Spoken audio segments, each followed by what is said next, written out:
Assalamualaikum warahmatullahi wabarakatuh. Buat Sobat Mana, kembali lagi di siaran Mana Podcast di episode yang ke-15 ini. Insya Allah tema malam ini yang diangkat yaitu peran mahasiswa sebagai agen of change dan social control. Nah sebelumnya saya mohon maaf sebagai selaku host ya di Mana Podcast malam ini karena Mana Podcast di episode yang ini sebenarnya disiarkan pada hari Jumat kemarin. Namun karena ada berbagai kendala, jadi Mana Podcast ini diundur waktunya dan siarannya dilakukan di hari ini, yaitu di hari Sabtu. Nah, malam ini narasumber kita sudah bergabung untuk kita mengundang ya, semoga bisa bergabung di live roomnya dan kita mendapat sinyal yang bagus. Kita coba untuk undang narasumbernya.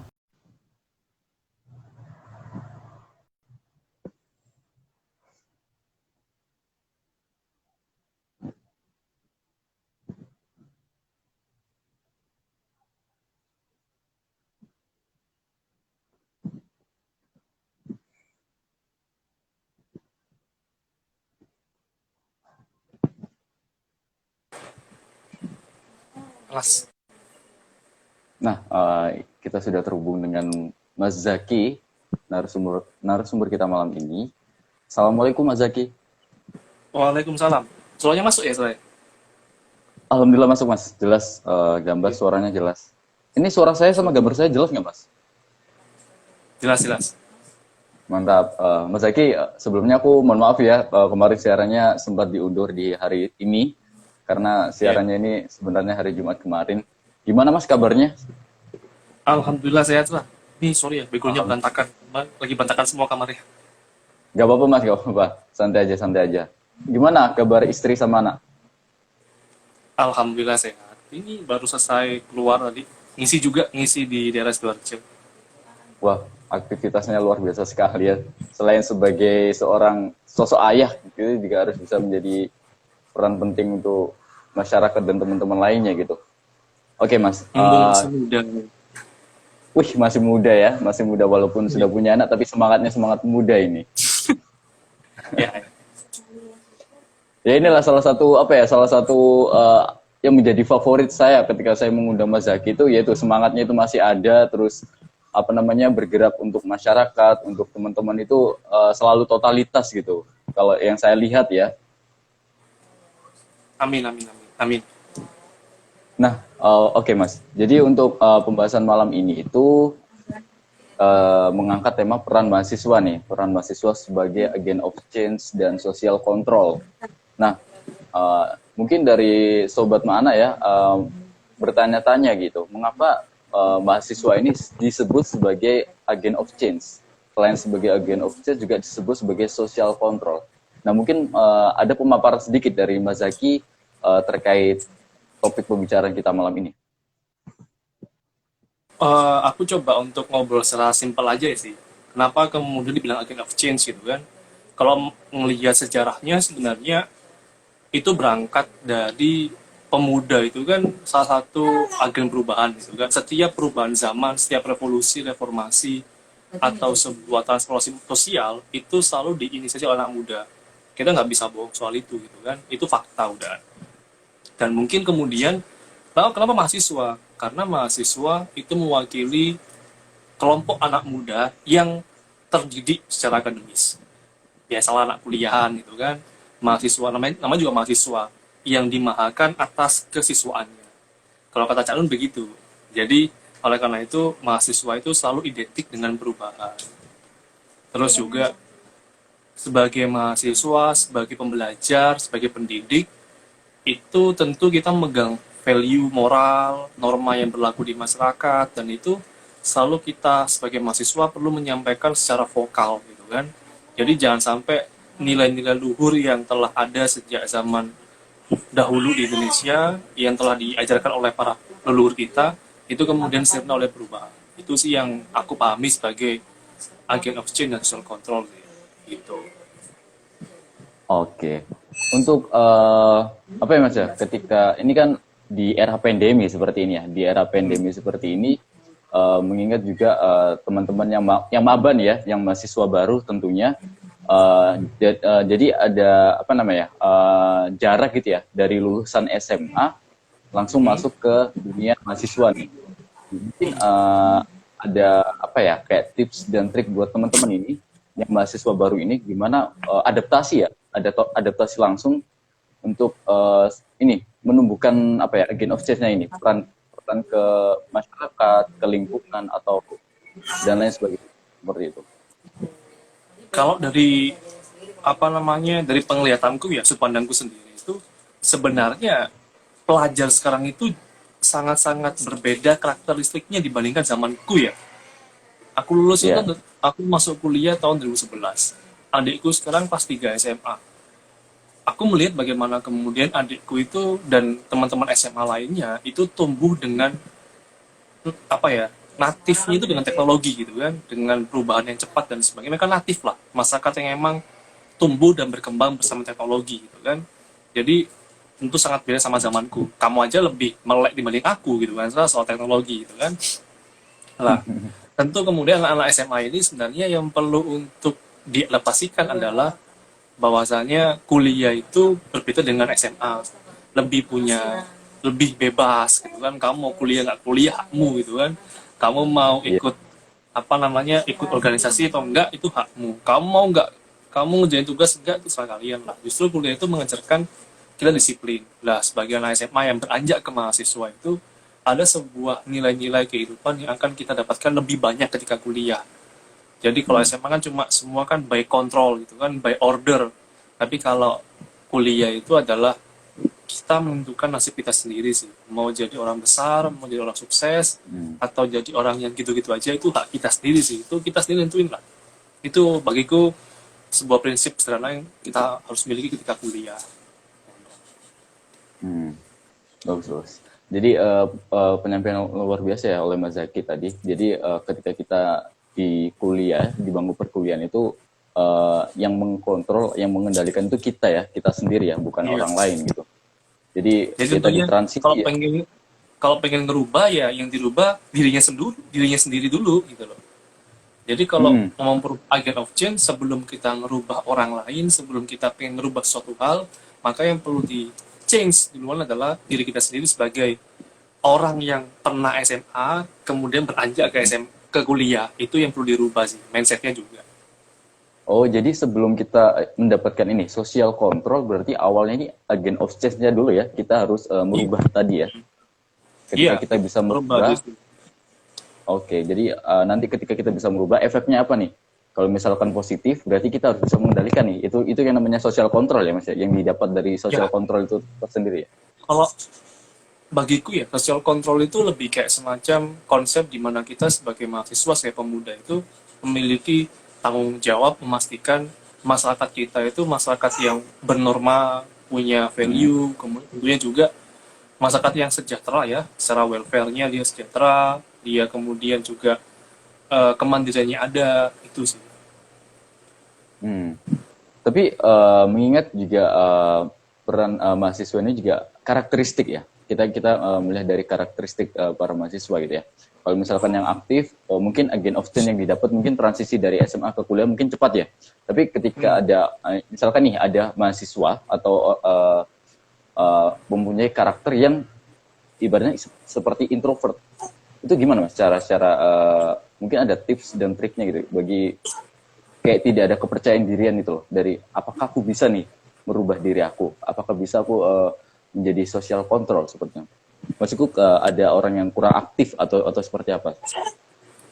Sebenarnya antara introvert dengan orang yang kurang percaya diri itu dua hal yang berbeda gitu kan. Orang Hmm. introvert itu juga punya kepercayaan diri, tapi dia mencintai sebuah zona nyaman di mana dia bisa tenang, sunyi, itu introvert gitu kan. Jadi dia nggak bukan nggak percaya diri, tapi emang dia nyaman dengan zonanya dia sendiri gitu kan, dia introvert. Hmm. Nah kalau kemudian teman-teman yang kurang percaya diri, emang itu yang perlu dibangun sih. Pertama tuh emang Hmm. harus punya self confidence yang tinggi gitu kan, nggak harus tinggi tinggi banget sih, yang penting dia punya lah ya. Lah kalau kemudian udah punya self confidence meskipun dia introvert, aku percaya sih introvert di Indonesia tuh banyak banget yang punya sumbangsi lah ya, termasuk bahkan Konon katanya Ahmad Zaki, foundernya Bukalapak, itu juga dulu introvert sih. Introvert yang nyaman dengan diri sendiri, tapi kemudian dia juga punya hal yang bisa dia kerjakan. Bahkan para penulis di Indonesia itu mayoritasnya introvert. Makanya kemudian dia nulis. Dia untuk menyampaikan apa yang dia pikirkan, apa yang dia rasakan. Dia writing something to speak apa yang dipikirkan gitu. Apa yang dia rasakan, apa yang dia kemudian dia Ya. apa yang dia gelisahkan dia tuliskan. Itu introvert. Atau kalau misalnya teman-temanku di ITS yang juga introvert, mereka jatuhnya ke coding, kemudian juga buat program-program itu sih. Jadi introvert sama extrovert tuh mereka punya caranya masing-masing untuk berikan sumbangsi buat Indonesia. Gitu. Tapi luar biasa sekali tadi ada yang disampaikan oleh Mas Zaki bahwa introvert itu zona nyamannya sendiri ya, zona nyaman mereka sendiri. Soalnya kebanyakan saya juga sempat mengikuti diskusi juga ya tentang organisasi juga bahwa yang menjadi kendalanya teman-teman ini tadi loh, yang introvert itu kayak tidak ada kepercayaan dirian seperti itu. Apakah teman-teman itu bisakah itu transisi dari SMA ke kuliah itu mampu ini menjadi sebagai agent of change ya, agen perubahan seperti itu. Nah, menarik juga Mas Zaki ini adalah salah satu founder dari Kampung Juang ya, founder dari Kampung Juang dan manajer Seribu Senyum. Ini aku sempat mengikuti ya dari Mas Zaki ini di Kampung Juang ya. Tapi kalau yang manajer Seribu Senyum ini baru-baru ini juga sekitar berapa tahun ini Mas ya manajer Seribu Senyum ini berdiri Mas? Seribu Senyum itu yayasan sosial sih, lembaga kemanusiaan di Surabaya. Dapat dari yayasan atau dapat dari SK Kementerian itu tahun 2017. Kalau aku jadi manajer itu baru setahun sih. Aku 3 tahun, udah 4 tahun di sana, setahun jadi manajer. Jadi emang fokusnya lebih kayak semacam lembaga amil zakat lah. Gitu. Jadi lebih fokusnya Itu ke Mas pemberdayaan Zaki masyarakat. sendiri yang mencetuskan atau bersama teman-teman? Sama teman-teman. Tahun Kalau 2017. untuk yang Kampung 2017 ya, berarti sekitar udah 3 tahun berjalan Mas ya. Kalau Ya, untuk itu yang founder Kampung Juang itu Mas, dari tahun semenjak IMM ya, kalau nggak salah ya, ketika Mas Zaki IMM ya itu. Ya. Kalau Kampung Juang itu kita dirikan itu tahun 2018 awal, bulan April. Berarti baru 2 tahunan. Kalau itu fokusnya emang karena kebetulan sejak kuliah emang punya concern dan passion di bidang isu lingkungan sih. Lebih ke lingkungan gerakannya Kampung Juang itu. Terus dulu didikannya sama teman-teman juga. Salah satunya yang sekadar istri. Oh, siap. Mungkin nih Mas bisa dibagikan nggak kayak apa ya latar belakang nih Mas Zaki bisa apa namanya mendirikan Kampung Juang itu dan bisa apa namanya menjalankan nih Seribu Senyum karena aku juga melihat di story-nya Mas Zaki juga di aktivitasnya Mas Zaki di sosial media itu sangat bermanfaat sekali buat masyarakat. Mungkin teman-teman sobat Maana yang bergabung malam ini juga bisa apa ya mengambil inspirasi dan motivasi dari Mas Zaki. Latar belakangnya terus apa ya manfaat yang diterima oleh masyarakat seperti itu. Mungkin kedekatanku dengan dunia sosial dan dunia pergerakan itu sebenarnya berangkat sejak tahun kedua kuliah. Itu aku pertama kali ikut komunitas namanya Safe Street Children Surabaya, SSC Surabaya. Aktif di situ, itu gerakannya fokusnya ke anak jalanan. Dan momen itu adalah momen dimana kemudian aku melihat ternyata banyak banget anak-anak yang terpaksa putus sekolah, anak-anak yang harusnya bermain, harusnya sekolah, itu terpaksa berjualan di tengah jalan, ngamen, jualan koran, dan sebagainya, gitu kan. Singkat cerita, itu yang lebih tepatnya menumbuhkan rasa gelisah sih. Jadi yang pertama kali muncul rasa gelisah. Ketika seorang pemuda, mahasiswa punya rasa gelisah, tentu dia bakal kemudian merasakan, oh ada masalah, ada problem nih. Terus kalau ada problem, maka sebagai anak muda, sebagai mahasiswa, agent of change lah ya, kita perlu membuat sesuatu yang bisa memastikan masalah itu diselesaikan. Nah, itu dari situ serah. Nah, kalau Kampung Juang emang masalahnya waktu itu karena aku ngelihat ya masalah lingkungan itu tidak berasal dari karakteristik masyarakat yang acuh tak acuh sebenarnya. Tapi lebih karena masyarakat yang kurang aware atau kemudian lack of knowledge, yang kurang pengetahuan tentang lingkungan. Lah, kampung juang akhirnya fokusnya lebih ke banyak ke pendidikan lingkungan, ke anak kecil, anak TK, anak SD, SMP, sampai SMA, anak kuliah juga tentunya, juga kemudian ikut mengedukasi masyarakat di pinggiran kali, di perkotaan, kita edukasi sih. Lebih maksudnya ke edukasi. Gitu, Sar. Jadi, agent of change itu tidak mesti kamu buat komunitas, kamu buat yayasan, atau buat apapun juga enggak. Agent of change itu dimaknai sebagai bagaimana kita sebagai individu itu mampu menghadirkan perubahan untuk masyarakat sekitar kita. Itu sih. Itu aku maknainya seperti itu sih. Tapi tadi ya yang sempat disampaikan Mas Zaki juga bahwa poin pentingnya ketika ada agen perubahan, kita tuh harus ada rasa kegelisahan dulu Mas ya. Ada rasa kegelisahan dan juga kepekaan ya. Sebelum nanti munculnya agen perubahan itu tersendiri gitu. Nah, buat teman-teman juga nih, Sobat Mana yang bergabung, mungkin ada hal yang ditanyakan kepada Mas Zaki, bisa langsung ditulis saja ya di kolom komentar. Nanti host akan bacakan langsung ya, dan nanti akan dijawab oleh speaker, oleh Mas Zaki tentunya. Nah, luar biasa sekali diskusi kita malam ini. Ini suaraku terjelas Mas, jelas Mas ya? Terdengar jelas Mas ya? Jelas. Nah, oke. Tadi sempat dibahas juga tentang agent of change, dan untuk social control tersendiri, tadi kan sudah disampaikan beberapa hal dari Mas Zaki tentang agent of change. Nah, bagaimana ketika nih mahasiswa sudah bisa melakukan suatu perubahan? Nah, untuk menciptakan social control ini juga nggak mudah Mas ya? Iya. Jadi bagaimana nih untuk mengendalikan nih social control? Karena poin pentingnya juga di social control ini sangat penting ya, sangat vital sekali. Ketika ada perubahan harus bisa mengendalikan seperti itu. Kalau agent of change itu kan lebih banyak ngomong soal menggerakkan gitu kan, bergerak, menggerakkan hal yang dirasa nggak benar jadi lebih benar, itu kan tuh agent of change. Tapi kalau social control itu lebih kayak semacam kemudian bagaimana usaha kita menjaga nilai-nilai yang telah ada, atau kemudian mengusahakan agar tidak terjadi penyimpangan di tengah masyarakat. Penyimpangan itu bentuknya macam-macam. Kayak misalnya adanya korupsi di lingkungan kampus misalnya, atau di lingkungan kampung dia berada. Maka bagaimana mahasiswa itu bisa memastikan penyimpangan itu sudah selesai. Dia bergerak, kemudian dia juga membuat sebuah mekanisme atau membuat sebuah perubahan yang sistematis gitu. Itu lebih di mana self control sih sekarang. Jadi nggak cukup dengan kemudian punya ide aja, jadi kayak semacam, kalau gelisah itu aku yakin ya semua orang itu pasti gelisah loh. Dia ketika ngelihat kiri kanan dan begini pasti gelisah gitu kan. Tapi yang menjadi susah adalah kemudian setelah kamu gelisah kamu ngapain? Nah, mau cuma kayak semacam, oh itu nggak bener ya, oh ya wis lah, ya udah aku sibuk gitu kan, oh tugas kuliahku banyak gitu kan, oh aku pengen nyari duit dan sebagainya gitu kan. Kebanyakan kan seperti itu. Tapi kalau kamu jadi agent of change sama social control, kamu pasti ngerasa I have to do something gitu. Itu yang paling mahal. Dulu itu ketika aku kuliah, awal-awal kuliah, orang bilang itu ide itu mahal, kan? Gagasan itu mahal.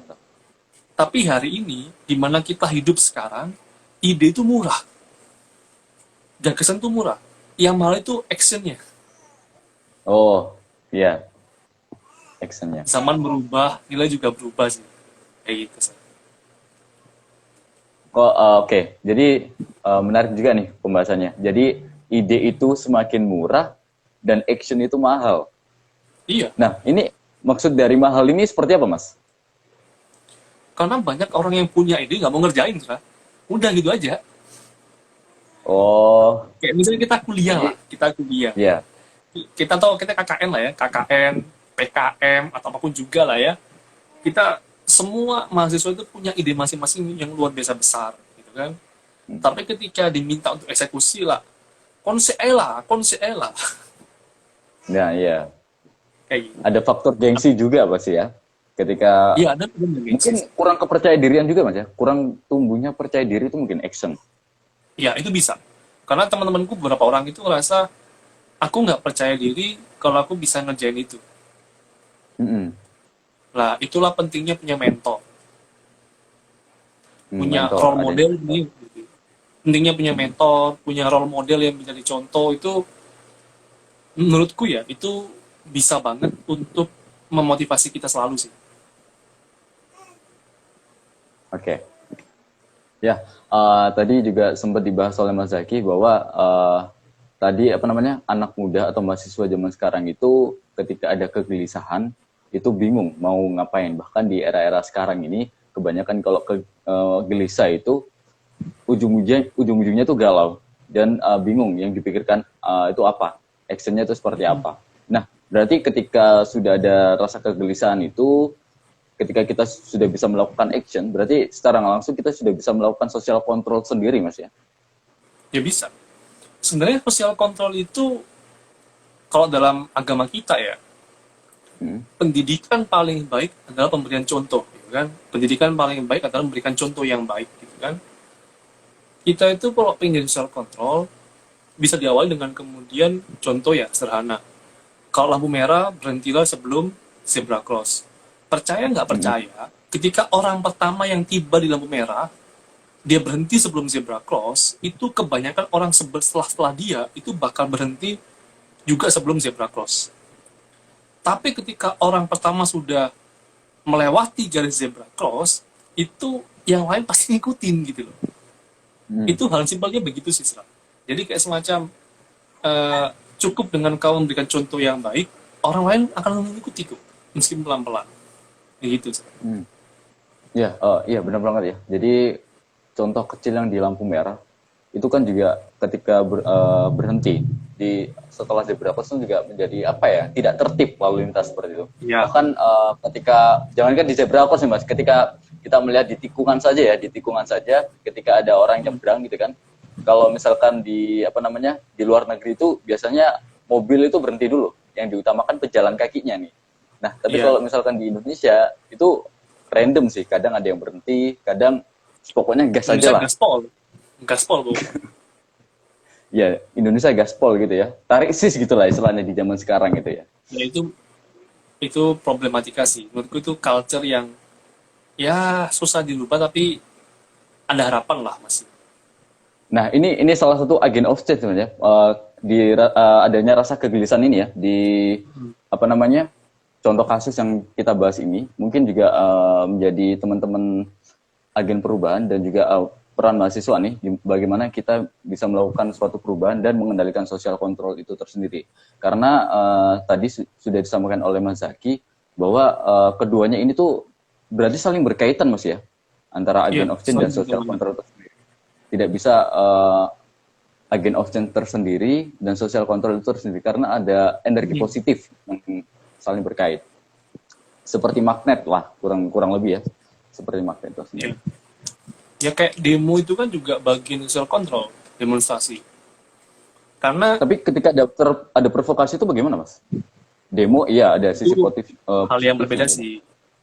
Jadi kan kalau aku tuh sejak kuliah itu dosen tuh selalu ngomong gini, mahasiswa itu mitra kritisnya pemerintah. Ketika ada hal yang kebijakan yang positif, mahasiswa harus mendukung. Tapi ketika ada kebijakan yang itu nilai tidak mengedepankan prinsip keadilan, maka mahasiswa harus menjadi mitra kritis pemerintah, mau mengkritik pemerintah. Kalau kemudian ada provokasi dan sebagainya, tentu itu tidak bisa kita menggeneralisasi ya. Kalau namanya ada mahasiswa yang demonstrasi kemudian buat kerusuhan dan sebagainya, itu tentu nggak dibenarkan, gitu kan? Tapi perlu kemudian juga dilihat secara bijak lah ya. Artinya jangan sampai point of view-nya itu cuma menyorot bagian dia ngerusak gitu kan, tapi harus berimbang antara point of view dilihat dia speak up atau dengan kemudian point of view dia ngerusak. Itu juga harus imbang sih, harus adil lah. Oke. Mas Zaki, ini pertanyaan ya dari Sobat Mana, namanya Bambang Sujeo. Ini teman saya dari Riau Mas, dia bertanya, Assalamualaikum Cak Astra, saya bertanya dengan Bang Zaki. Pertanyaannya yaitu, apa itu banalitas intelektual?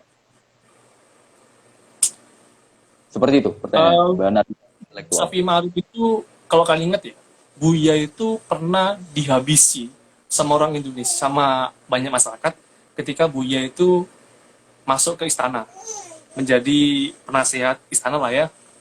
Terus itu beberapa hari kemudian Buya itu menulis sebuah tulisan. Namanya itu jangan jadi Al-Zabat. Al-Zabat itu bahasa Arab. Artinya itu buih. Beliau mengatakan bahwa Rasulullah pernah berkata, umat Islam itu bakal menjadi Al-Zabat. Jumlahnya banyak tapi nggak punya hakikat.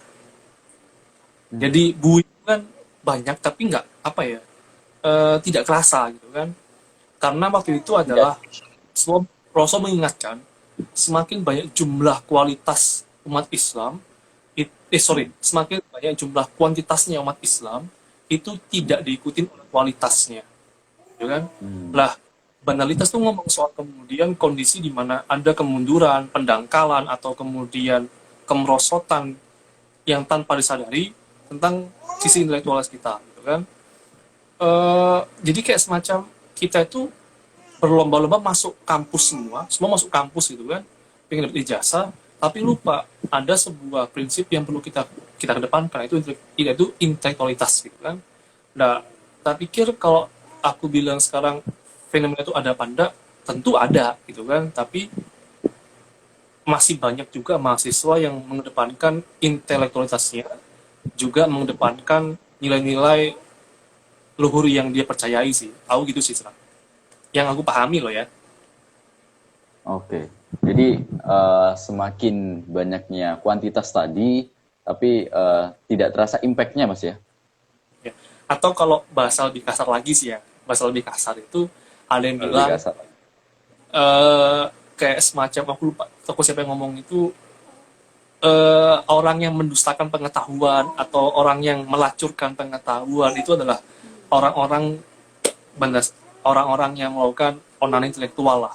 Itu kalau anak YMM pasti paham lah soal begituan. Iya, siap. Berarti Kalau untuk ya ini bukan literasi juga termasuk ya, Mas, untuk seperti ini. jadi kalau banalitas itu kan ada yang bilang kemerosotan, kemunduran. Ada juga yang bilang intelektual yang melacurkan intelektualitasnya atau menjual intelektualitasnya untuk kepentingan sesaat, entah kepada penguasa, kepada pejabat, atau juga itu banyak sebagai orang bilang begitu sih. Oke. Jadi kurang lebih tadi pertanyaannya Babang Suje, teman dari IMM Riau, kurang lebih sudah disampaikan oleh Mas Zaki. Jadi tentang kemerosotan ya, tentang kemunduran atau pelacuran lah ya, pelacuran intelektualitas, itu bahasa kasarnya seperti itu yang disampaikan oleh Mas Zaki. Berarti itu juga termasuk suatu keresahan, Mas ya, yang harus menjadi agen of change dan social control di situ ya. Ya, keresahan. Kalau teman-teman saya gitu kan, teman-teman saya bukan saya ya. Itu ya kita juga ngelihat sih, kita juga ngelihat banyak banget kemudian meme lah ya, meme yang menunjukkan dulu orang-orang itu tahun 98 sebagai aktivis gitu kan, demonstrasi luar biasa. Tapi sekarang mereka duduk manis di meja parlemen, itu juga sebagai bagian dari kritik kita juga. Ada beberapa yang menanggapi juga ya. Kemarin ikut aksi-aksi, turun ke jalan, membela suara rakyat, tapi ketika ada peran ke sana, kok tidak dirasakan itu ya, tidak seperti dulu. Luar biasa sekali ya dari Mas Zaki ini. Jadi ya buat teman-teman ya, buat sobat mana. Jadi Mas Zaki ini juga salah satu panutan saya ketika mengenal apa itu agent of change, bagaimana itu social control, karena sejujurnya ketika untuk mendirikan jadi salah satu penyemangat juga Mas Zaki ini, penyemangat bahwa kita itu harus bisa menjadi agen perubahan ya. Jangan sampai kita sebagai mahasiswa itu ketika ada sesuatu keresahan atau sesuatu yang harusnya ini berubah, tapi kita tidak peka gitu. Jadi dari kegelisahan itu timbullah suatu kepekaan agar kita bisa mewujudkan agen perubahan itu sendiri. Nah, Mas Zaki, untuk dari diskusi kita malam ini tentang agen of change dan social control, mungkin ada suatu kesimpulan yang bisa disampaikan oleh Mas Zaki atau pesan-pesan kepada mahasiswa baru dan bukan mahasiswa baru juga, mahasiswa di era pandemi ini untuk tetap semangat menjadi agen perubahan ya. Jadi biar tidak luntur semangatnya. Dulu aku itu pernah ditanya sama orang gitu kan, Mas, bagaimana sih menjaga idealisme kita sebagai mahasiswa gitu kan? Terus aku tuh bilang gini, aku jawab seperti ini, apa namanya, eh, selagi masih idealis, ya udah bergerak aja gitu kan, karena kita nggak tahu kapan idealisme kita bakal dicabut gitu kan. Karena aku juga merasa pesimis dengan diriku sendiri ya. Mungkin ada masa di mana kemudian saya tidak lagi menjadi seorang idealis gitu kan. Dulu pernah punya banget masa seperti itu. Maka caranya kemudian selalu berkumpullah, berdiskusilah dengan orang-orang yang punya prinsip dan idealisme yang sama. Jadi cara yang paling bagus itu adalah kemudian merawat atau kemudian berkumpul dengan orang-orang yang punya visi yang sama. Nah, buat teman-teman mahasiswa sekarang itu, kalau tauhid itu dikatakan sebagai iman kepada Allah, dan syirik dikatakan sebagai mendustakan Tuhan Yang Maha Esa, maka sama halnya kayak pengetahuan kita. Menjadi mahasiswa itu kita diminta untuk menuhankan sisi keilmuan kita. Diminta menuhankan bagaimana kemudian keilmuan kita itu mampu memberikan manfaat ke orang lain. Dan kesyirikan dalam pengetahuan adalah kemudian di mana kita menjual atau menyembahkan diri kita kepada selain pengetahuan, yaitu kepada jabatan, kepada harta, tahta, raisa, wanita, gitu kan, sekrenata, Baik. gitu kan. Iya, iya. Jadi itu bagian dari bagaimana kita mensyirikan pengetahuan kita. Padahal kita sebagai mahasiswa punya kewajiban yang tercantum dalam Tridharma perguruan tinggi kan. Dan apa ya, kalau kata Wiji Tukul sih, ya kalau kamu menjadi mahasiswa itu adalah kemewahan yang paling tinggi yang kita miliki hari ini. Idealisme itu adalah kemewahan yang paling tinggi.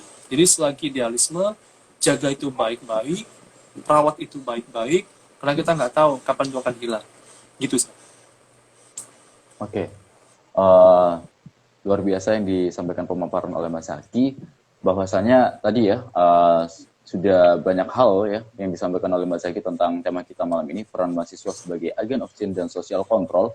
Tentunya yang agen of change tadi, untuk timbulnya suatu agen of change kita harus mempunyai rasa keresahan dulu. Ketika ada rasa keresahan atau kegelisahan, kita bisa melakukan suatu perubahan. Nah, di samping itu juga ketika kita ingin menumbuhkan social control, kita harus memahami nilai-nilai Mas ya, biar tidak ada penyelewengan atau penyimpangan ya dalam mengendalikan social control itu tersendiri. Karena ketika kita tidak tahu nilai-nilai untuk kok senyum-senyum Mas, kayaknya ada sesuatu yang dilihat itu. Itu ada Mas Sani. Jadi Mas Sani itu internasional. Dulu salah satu orang yang banyak memberikan saya wawasan itu Mas Sani. Ketika saya di Jakarta Timur itu, beliau yang mengenalkan saya dengan siapa namanya itu, ngomong soal teori kegelisahan. Mas Sani. Mas Sani. Yang dia penulisnya apa namanya, grogi loh, sampai yang grogi aku Pak.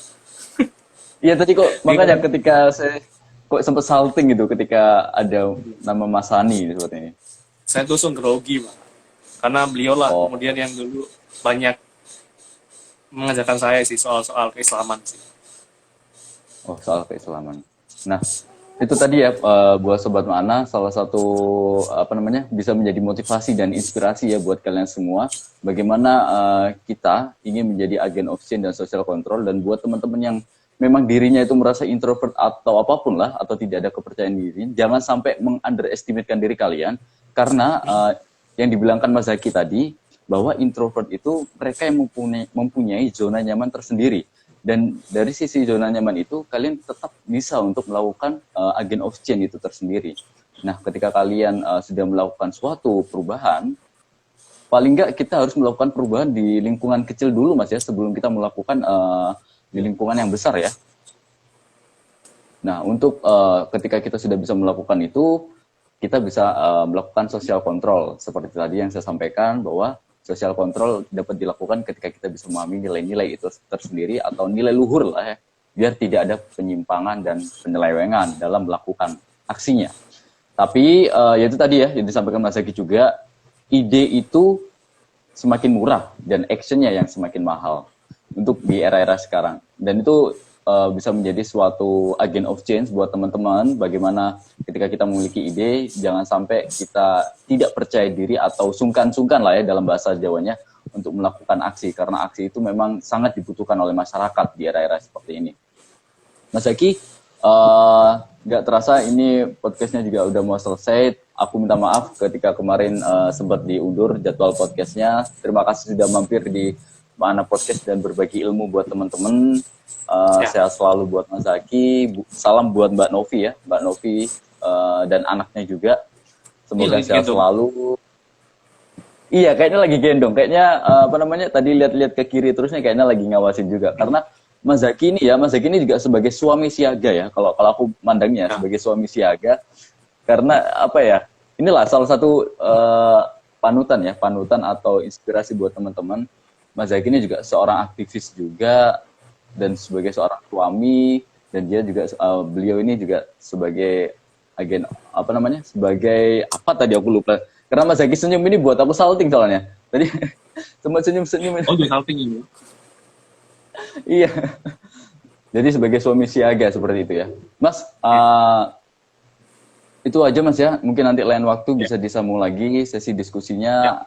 Mohon maaf kalau misalkan ada penyampaian yang kurang buat Sobat Mana. Mungkin ada beberapa pertanyaan yang belum bisa dijawab karena mengingat waktunya juga sudah mau habis. Karena di live Instagram ini tidak bisa lama-lama Mas. Jadi ada waktunya gitu. Jadi itu saja, ada durasinya seperti itu.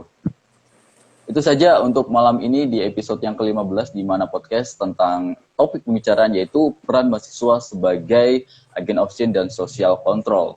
Nah, buat teman-teman yang mahasiswa tetap semangat di era pandemi ini, jangan sampai kalian di rumah saja tapi tidak melakukan aktivitas apa-apa. Hal sekecil apapun itu bisa menginspirasi orang lain yang ada di luar sana. Tentunya kita bisa belajar banyak dari malam ini, yaitu dari Mas Syafrizal Izaki, salah satu founder Kampung Juang dan manajer di sini. Mas, sehat dan sukses selalu buat Mas Zaki dan buat keluarganya juga. Ya. Sukses juga buat Mana ya, Mas.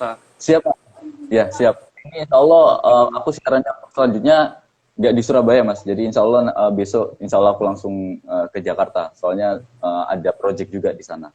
Seperti itu. Sukses. Jadi ya. Mas Zaki, ya siap Mas. Mungkin bisa sambung lagi silaturahminya di sana. Siap. Siap. Assalamualaikum ya. Terima kasih. Ya, terima kasih. Wassalamualaikum warahmatullahi wabarakatuh.